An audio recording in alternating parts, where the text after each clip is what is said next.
The Navy still does not have any answers about potentially fatal problems in both its training aircraft and its vaunted F-18 fighter jet. The Navy ordered a pause in training while it conducts a review. That review, released today, says finding a solution to the problem has, quote, proven elusive. In other words, there's still no fix. Former Navy F-18 pilot Lea Gabrielle spoke with Admiral Moran, who ordered the review.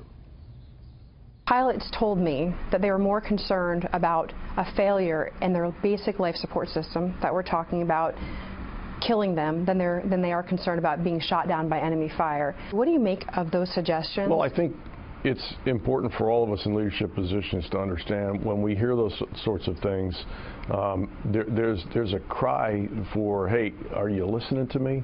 Admiral Moran says the Navy is listening and taking action with a, quote, unconstrained resource approach. We've got a lot of people converging and swarming on a problem that we're gonna find ways to mitigate that risk and ultimately fix it. When systems in both the F-18 Hornet and the T-45 don't provide clean, breathable air-to-air crew, they may become dizzy, euphoric, or even pass out while flying. Reports of those kinds of incidents have been on the rise. In fact, the Navy is using a simulator that trains pilots to recognize if they become impaired and then manually activate their emergency oxygen supply. I tried it myself. Severely uncomfortable.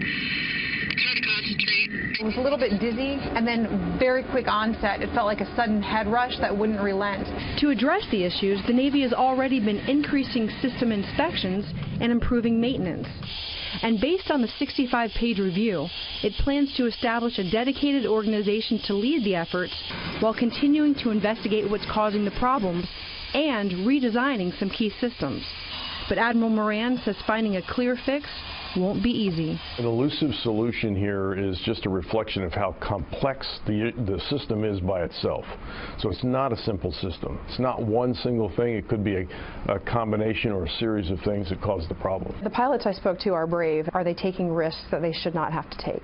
We don't want them to take any unnecessary risk. The system, the aircraft, ought to operate the way it was designed to operate.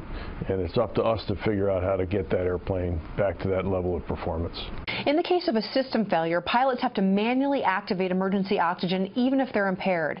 Admiral Moran says an automatic system is the goal. John? Our fighter pilot in residence, Lea Gabrielle, tonight. Lea, thanks so much.